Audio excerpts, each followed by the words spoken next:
I must change my life so that I can live it, not wait for it. One of my biggest pet peeves ever has been people who complain about their lives or themselves not looking a certain way or being a certain way or even feeling a certain way. I've never understood that mentality. Like, don't complain. Take the steps forward that are necessary to achieve growth, especially if you have the ability and resources to do so. But there is no excuse for you to say, I hate my life, I hate my body. Okay, and what have you done differently to change it? Like, complaining will only get you so far. Scratch that. Complaining won't get you anywhere. And I won't lie, I myself am guilty of doing this. However, I am no stranger to change, getting out of my comfort zone, and letting go of old habits. These are things that must happen in order for me to reinvent myself, and I'm aware of that. We as humans and the nature that is all around us are constantly evolving. That's just life. My dad always says, el que quiere todo lo puede. And this is not a direct translation, but how I have always interpreted that quote is, if you truly want something, you'll do whatever you need, whatever it takes to achieve that and to get that. And so with that being said, I have compiled a list of things that I am implementing in my daily activities in order to achieve the lifestyle that I want for myself. So I have all of it on just the iPad here. So the first thing on my list is reading to expand my vocabulary and my knowledge. I really love writing poetry and songs, and I feel like this will really help me up my game. I can't remember the last time I have read multiple books in a month or so, just for fun, not because I have to, you know. One thing that has inspired me to start reading more is the fact that the media illiteracy rate in the United States, where I reside, is going up. That is terrifying. I don't know if this is the same in other countries, but me personally, you can tell that this is true by the conversations that you have with people on a daily basis. If you go online, you'll see a lot of people missing the point of song lyrics. Nobody cares to listen to song lyrics anymore. The second thing on my list is increasing cardio. So cardio has always been my preferred form of exercise, but that stopped last year. I didn't stop loving cardio, I just stopped doing cardio. So story time, last year I fell into a really bad depressive episode. I just want to clarify, I have been diagnosed with anxiety and depression by a licensed medical professional. I am not self-diagnosing. But if any of this resonates with you, I heavily encourage you to speak with a therapist or a doctor if you can, because depression is not something that I take lightly. I don't think anybody should take it lightly. I had a hard time last year. It was hard to get myself out of that hole, but I managed to put myself out because I'm here now. During that time, I lost interest in moving my body at all. I would just spend my days in bed whenever I had free time. You know, whenever I wasn't in school or at work, I would just bed rot, as people say.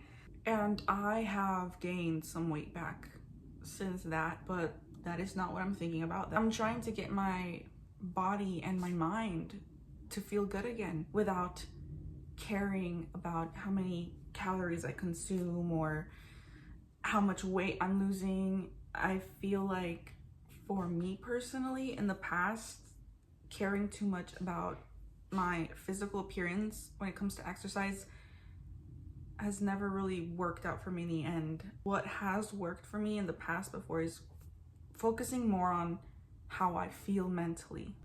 I'm not saying that you shouldn't care about how many calories you consume, because I mean, we have a recommended caloric intake for a reason.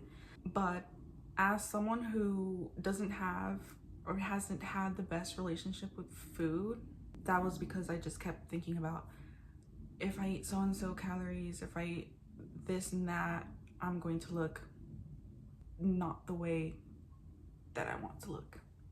Number 3 for me would have to be, and let me open this up because it's getting quite dark in here. Number 3 for me would be doing more things alone. I grew up surrounded by my sisters and cousins that are of similar age. And so I never really struggled with having a great support system. Yeah, I've never been alone. I've always had someone to do things with and someone who shares the same interests as me. But you know, as we get older, people move out, they start having their own lives. One of my closest cousins is in college right now, so we don't have as much time to see each other as we used to. Yeah, we have our own lives now, period. Simple as that. And in my life, I would like to normalize going on solo dates more. I believe that there's nothing more freeing than enjoying your own company and showing up in public spaces alone without the fear of being judged for doing so. I have taken the initiative to buy concert tickets. I will be going alone. Super stoked. I'm terrified, but I'm stoked. Like, I've already gone to a concert alone before and done things alone, but I would like to do that more often. Number 4 on my list is starting more conversations with strangers in public. I am part of the Gen Z generation, and one thing I have noticed is that we aren't as socially interactive with people as other generations, in public at least. We are social as hell online. Again, this is just personal opinion and personal observation of mine. Luckily, the job that I'm working at involves a lot of customer service and interacting with clients, so that's a step forward. I've never been a fan of small talk, but it is necessary. I started doing this by complimenting people, just simply complimenting people, like, I love your lipstick, I love your hair. A simple hey, how are you doing will do. And number 5, this involves my appearance. Hair growth, implementing hair growth practices so that I can achieve the mane that I want. As a kid, I had very curly hair, but as I got older, I started losing those curls. And for the longest time, I thought, oh, maybe it's just genetics, you know? And so every time I would go to a hairdresser, he would say, your hair is so frizzy, it's so damaged. And so I became really insecure about my hair from the age of 12. I would straighten it every day because I didn't like the frizz. I was like, straight hair is supposed to be straight, not frizzy and poofy. In my 20s, however, 3 years ago, I discovered wavy hair routines thanks to TikTok. That's how I discovered that I actually have textured hair, and that frizz is because I have waves. I am a very impulsive person, so as soon as it starts getting longer, I chop it off. Right now, I'm wearing extensions. My actual hair length is, I guess, up to my collarbone right now. But I do want to achieve this length naturally on my own. I'm determined to have gorgeous Carrie Bradshaw hair. I'll just have to resist the impulse to cut it off. Last but not least on my list would be to drop the fear of being perceived. I have always been socially awkward and kind of shy. I would say that is because I did deal with bullying growing up in my most important developmental years. So I tend to dim my personality a lot, especially around people I don't know. I love to talk, I love to sing, I love expressing myself in general, but the fear of judgment, rejection, and humiliation make it so hard. A lot of people complain about wanting brand deals, sponsorships, and wanting to make it big in the entertainment industry. And there are a lot of opportunities out there, but you just have to be willing to get yourself out there. Being scared to post and upload because, I don't know, Stephanie from high school or your mom is following you and you're scared of what they think about your content and yourself. That's not going to help your situation. Something I would say has really helped me with my performance anxiety, joining theater. I joined theater in high school, and at first I was like, this is so corny, what am I doing? But I joined because my sister at the time was also a part of theater club in her high school. And I saw that she just blossomed into the most extroverted person out there. She was more social than usual, and I have always been envious of extroverts. What do you mean you don't know that person, but you're sharing your life story with them?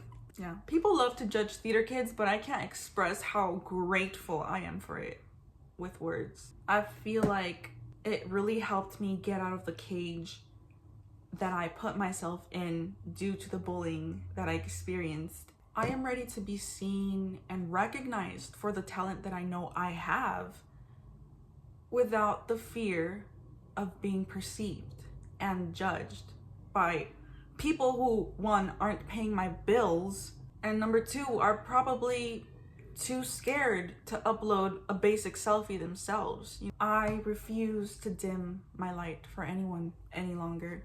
Vlogging in public and being more consistent with uploading more YouTube videos and content on TikTok are how I plan to introduce the world to moi.